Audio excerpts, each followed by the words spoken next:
कान काम करना बंद कर देंगे, सारे शरीर के जितने अंग हैं सब शिथिल हो जाएंगे, सब काम करना बंद कर देंगे और इसी में से वो ले जाके जीवात्मा को निकाल के और लेके चला जाएगा। तो प्रेमियों, संत महात्मा हमको चेता रहे हैं, जगा रहे हैं, बता रहे हैं, लेकिन हमारी समझ में कुछ भी नहीं आ रहा। बराबर गुरु महाराज ने इस बात को बताया कि ये मनुष्य जन्म अनमोल है, इसके जाने के बाद ये दोबारा मिलने वाला नहीं है, लेकिन हमारी समझ में कुछ भी नहीं है। तो प्रेमियों, गुरु महाराज कहते हैं जिसने मानव जीवन की कदर नहीं की वो संसार में किसी भी चीज की कदर नहीं कर सकता है। जिस शरीर में बैठ के हम उस परमपिता परमात्मा की याद कर सकते हैं, अगर हमारा वो पिंजड़ा ही टूट गया तो हम किसमें बैठ के उस मालिक की याद करेंगे। तो प्रेमियों, बड़े भाग्य से हमको ये नर्तन मिला है। अपनी मर्जी से कोई चाहे कि हम बार बार मनुष्य बने और बार बार गलत काम करें। आज गुरु महाराज सत्संग में कह रहे थे, बच्चों, संसार का कोई भी प्राणी ऐसा काम नहीं कर रहा जो मनुष्य जीवन का हकदार बने। बताइए, संत महात्माओं को दिख रहा, हमको सबको क्या दिख रहा है? वही तो टूटी आंखें, हमको क्या दिखेगा? वो त्रिकालदर्शी है, तीसरे नेत्र से देख रहे हैं। तो प्रेमियों, कम से कम कोई समझाए तब तो समझ लो। कहते हैं कि समझाए समझे नहीं और बहे न मन की डोर और बहने को बहजान दे दे धक्के दो। अगर कोई समझाने से भी नहीं समझता है तो गुरु महाराज कहते दो धक्के और दे दो, फिर जाए गिरे जाके बाढ़ में जाए, क्या करना है जाने दो उसको। तो प्रेमियों, हमारा सबसे पहला कर्तव्य क्या है मनुष्य जीवन पाने का? कि परमात्मा की भक्ति। देखो, हर काम हर जीव कर रहा है। इंसान कहता है हम बड़े हो गए, शादी रचा ली, ब्याह रचा लिया, बच्चे पैदा कर लिए, ये काम तो सभी कर रहे हैं। यहाँ तक कि जीव जंतु शादी नहीं करते लेकिन बच्चे तो पैदा करते हैं। सारा काम जो इंसान कर रहा है वो जीव जंतु कर रहे हैं, लेकिन एक काम इंसान के लिए अलग से बनाया है। वो कौन सा है? परमात्मा का भजन। परमात्मा का भजन अगर इंसान ने नहीं किया तो गुरु महाराज कह रहे हैं कि वो इंसान जानवर से भी गया गुजरा है। बड़ी दया कृपा हुई कि दया हुई गुरु देव की, हाँ दया भई गुरु देव की, कागा से हंसा बना दिया, दया भई गुरु देव की, हाँ दया हुई गुरु देव की, मेरा सोता हंसा जगा दिया, दया भई गुरुदेव। अगर गुरुदेव की दया ना होती तो हम भी इसी तरह से सोते रह जाते। गुरुदेव ने हमारे ऊपर कितनी बड़ी दया, कितनी बड़ी कृपा करी। दुनिया वालों से इतनी चीज मांगो तो नहीं देंगे, और गुरुदेव ने पूरी कृपा हमारे ऊपर पलट दी, उड़ेल दी कि ले जाओ, लूट लो इसको और अपना काम बना के और यहां से चलो। तो प्रेमियों, हमारा पहला काम क्या है? कि परमात्मा की भक्ति। सुबह उठ के जो इंसान परमात्मा का भजन नहीं करता है और परमात्मा का नाम नहीं लेता है, वो जानवर से भी गया गुजरा बताया गया है। अगर तुमने देखो, जानवर होते उनको बोध नहीं है कि सुबह उठ के किसी से राम राम करें, श्याम श्याम करें या सत्संग में जाएं, उनको कोई बोध नहीं है। लेकिन इंसान को तो है। वो परमात्मा पूछेगा कि ये इंसान, तुझको तो ये बोल था और फिर भी तूने परमात्मा का नाम नहीं लिया, परमात्मा का नाम नहीं लिया, तो उससे कहेगा सजा होगी। अब बताइए, सजा जब सुनाई जाएगी तो वो रोएगा, चिल्लाएगा, ये हमको नहीं मालूम था, मालूम सब था। तो प्रेमियों, ये जगह जगह जो सत्संग होते हैं, ये जिताने की चीज है, जगाने की चीज है। अगर जाग गए इस बार तो आपका काम बन जाएगा, और नहीं जागे तो पता नहीं कि सोते सोते में निकल गई सारी जिंदगी। इंसान सो रहा है, गुरु महाराज कहते हैं कि हर प्राणी सो रहा है। जो परमात्मा का भजन नहीं कर रहा, अपना आत्म चिंतन नहीं कर रहा है, वो सो रहा है। कि मोह निशाचर सोवन हारा और देखत स्वप्न अनेक प्रकार। मोह की नींद में लोग सो रहे हैं। सोना तो सोना कई तरह का सोना है, मोह की नींद में सो रहे हैं। तो प्रेमियों, गुरु जगाने आए हैं कि गुरु ने जगाया बंदा फिर सो गया। गुरु ने जगाया बंदा फिर सो गया। उठ परदेसिया सवेरा हो गया। उठ परदेसिया सवेरा हो गया। फिर तू कहेगा गुरु आए नहीं। फिर तू कहेगा गुरु आए नहीं। सत्संग बीच तू फिर सो गया। सत्संग बीच तू फिर सो गया। उठ परदेसिया सवेरा हो गया। उठ परदेसिया सवेरा हो गया। फिर कहेगा गुरु आए नहीं, मैं जागता कैसे? और गुरु ने जगाया, अब सत्संग में आके तू फिर सो गया। तो इसमें कौन की गलती है? ये जीव की गलती है, परमात्मा की गलती नहीं है। वो तो जगाने के लिए आए हैं, चिताने के लिए आए हैं। लेकिन हमारा क्या काम है कि चेत जाए, जाग जाए और जाग के भगवान का भजन करिए। दुनिया में बहुत जीव फंसा हुआ है। प्राणी दुनिया में इतना फंसा है कि इस तरह के बंधन में ऐसे बंधा हुआ है कि यहाँ से उसका निकलना बहुत कठिन है, बहुत कठिन है। तो गुरु महाराज कहते हैं अगर तुम बंधन से निकलना चाहते हो तो संतों की शरण में आ जाओ। संतों की शरण सबसे बड़ी शरण है। शरणागति ले लो, संतों की शरण में आ जाओ तो तुम इस भव बाधा से छूट जाओगे और हमेशा हमेशा परमात्मा के देश पहुंच जाओगे। बोलिए प्रेम से। तो प्रेमियों, ये सत्संग जो है ये पता है क्या है? ये ऐसी जड़ी बूटी है जो मरे हुए आदमी को भी जिंदा कर देती है। ये मरे हुए आदमी को भी जिंदा कर देती है, ऐसी जड़ी बूटी है। जैसे क्या होता है, नौला होता है ना, जो सांप होता है तो उसको काट काट के टुकड़े कर करके फेंक देता है। दोनों में लड़ाई होती है तो नौला क्या करता है, जा जा बार बार जाता है और जड़ी बूटी लगी होती उसको सूंघ लेता है तो उसमें ताकत आ जाती है। फिर आके सांप को फिर पटकने लगता है, धरा पटक करने लगता है। तो सांप जो है उसको मालूम नहीं जड़ी बूटी कौन सी है, नौला को मालूम है। तो सांप और नौला में जब लड़ाई होती है तो जीत किसकी होती है? नौला की जीत होती है। ऐसे जीव की और काल की लड़ाई चल रही है। जीव की और काल की लड़ाई चल रही है। तो जो संतों की शरण में आ जाएंगे तो उनको जड़ी बूटी मिल जाएगी और उसको सूंघ लेंगे तो काल से लड़ने की क्षमता उनके अंदर आ जाएगी और वो यहाँ से बाजी हार के नहीं, यहाँ से जीत के जाएंगे। तो प्रेमियों, हमारा तुम्हारा जो काम है, गुरु महाराज ने बहुत कुछ समझाया, बहुत समझाया, अतिका समझाया। इस तरह समझाया कि बिल्कुल सन्नाटा कर देते थे, कोई बोलेगा नहीं, इस तरह समझाते थे। लेकिन हम मूर्ख की समझ में कुछ नहीं आया। अब क्या किया जाए? अब उनके वचनों को याद कर रहे हैं और रो रहे हैं। अब रो रहे हैं तो क्या हुआ कि अब पछताए हो क्या, जब चिड़िया चुग गई खेत। जब सारा भंडार लेके गुरु महाराज बताने के लिए आए तब हमारे अंदर पता नहीं किस चीज का जुनून चढ़ा था और अब हम ढूंढते फिर रहे कि गुरु महाराज के वचन कहीं सुनने को मिल जाए। तो प्रेमियों, हर चीज का समय होता है। गुरु महाराज उस समय दया दृष्टि उनकी थी कि सब जीवों को पार लगा देंगे, लेकिन उस समय हम नहीं।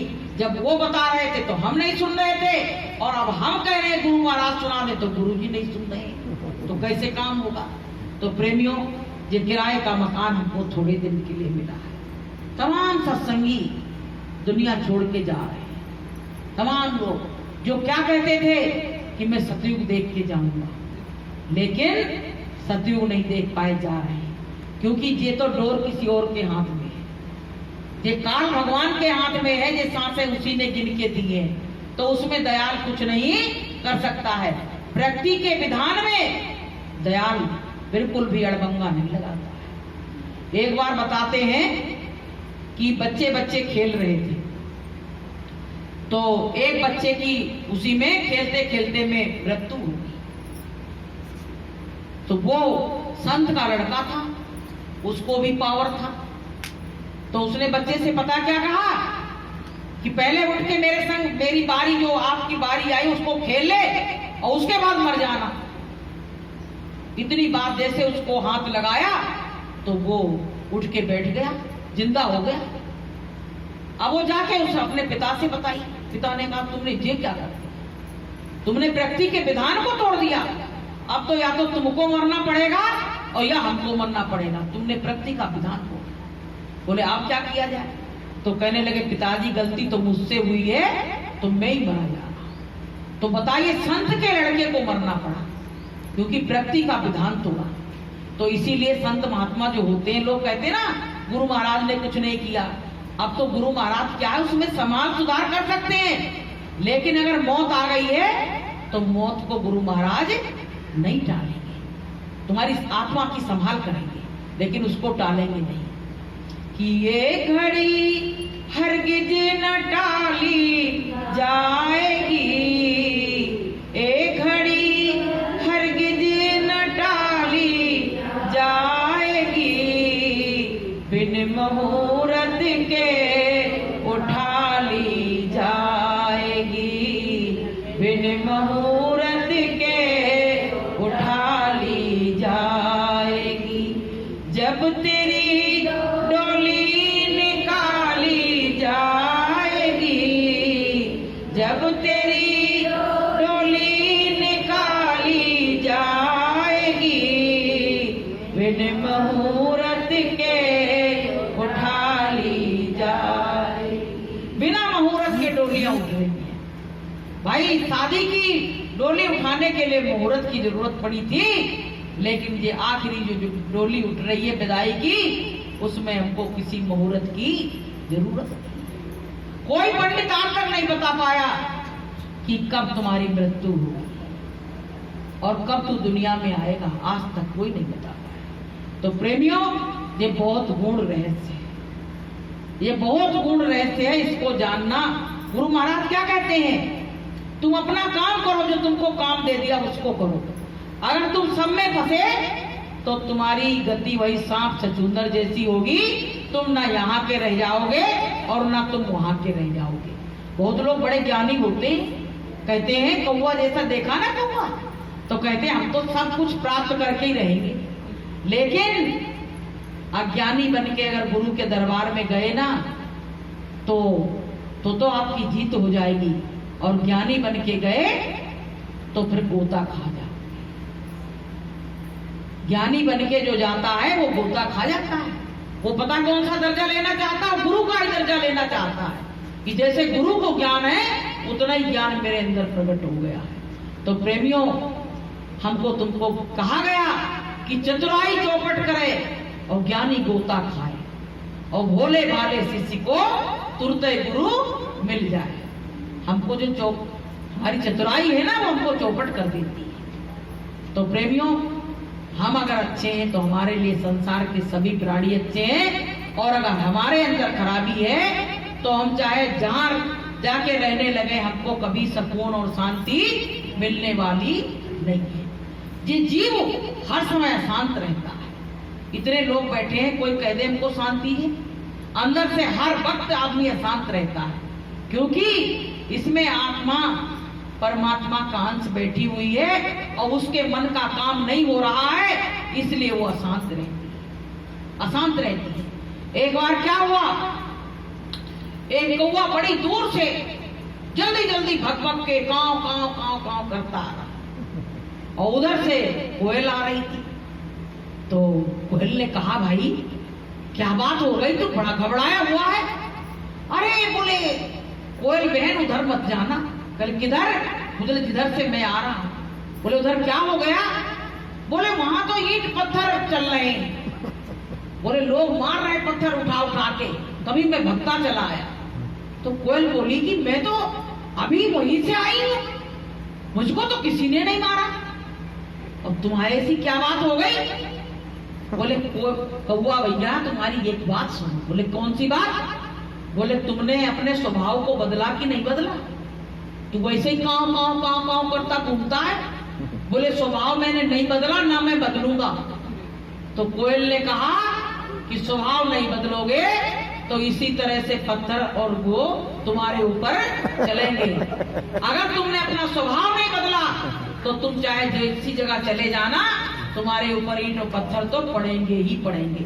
तो प्रेमियों ऐसे ही हम लोग हैं। तुम कहीं कहो ये मोहल्ला अच्छा नहीं तो दूसरे मोहल्ला में जाएंगे। तुम कोई भी मोहल्ला में चले जाओ, अगर तुम्हारी वृत्ति नहीं बदली तो तुम कोई भी मोहल्ला में सुखी नहीं रह सकते हो। तो प्रेमियों हमको क्या बदलना है? हमको दूसरे को नहीं बदलना है, हमको अपने आप को बदलना है। अगर हम बदल गए, अपने स्वभाव को बदल लिया तो हमारा काम सब अच्छा हो जाएगा। तो प्रेमियों हमको सत्संग बहुत कुछ सिखाता है।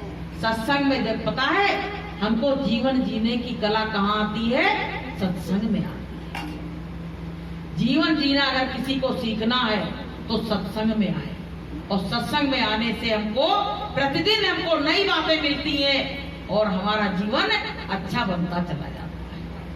अभी तानसेन मकबरा में सत्संग होता है सुबह, तमाम माताएं बहनें आने लगी। उस दिन कह दिया था, आने लगी।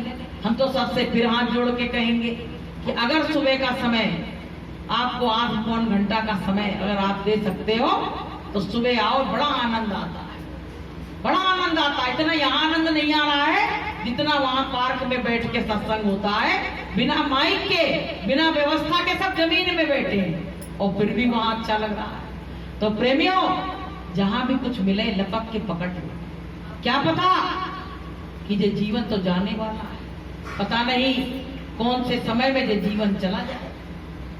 कि होती है भयानक बड़ी आखिरी जिंदगी की घड़ी, होती है भयानक बड़ी आखिरी जिंदगी की घड़ी।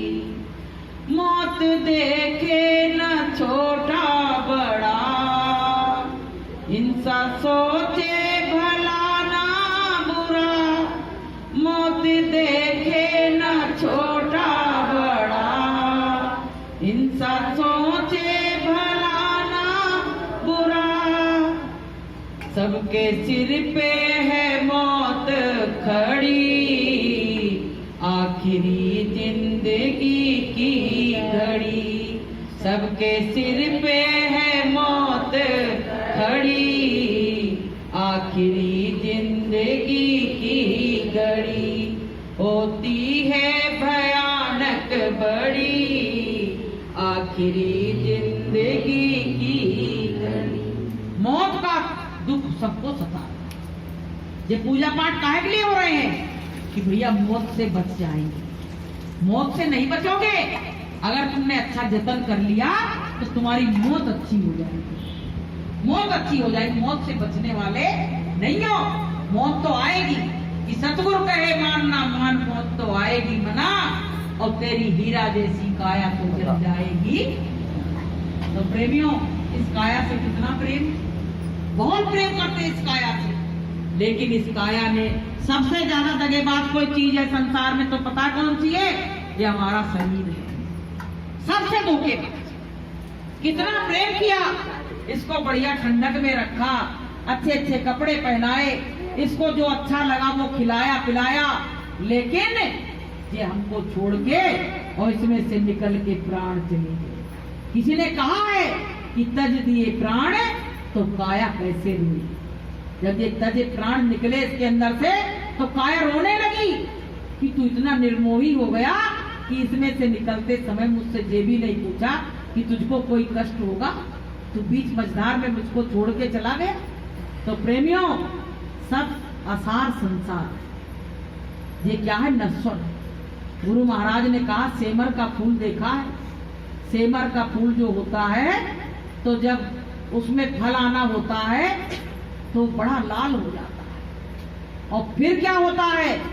रोज उसमें तोता आके बैठता है, चोंच मारता है, सोचता है ये बड़ा अच्छा फल मिल गया, अब मैं खाऊंगा, इससे मेरा पेट भरेगा। लेकिन वक्त आता है तो वो फट जाता है, उसमें से रुई निकलती है।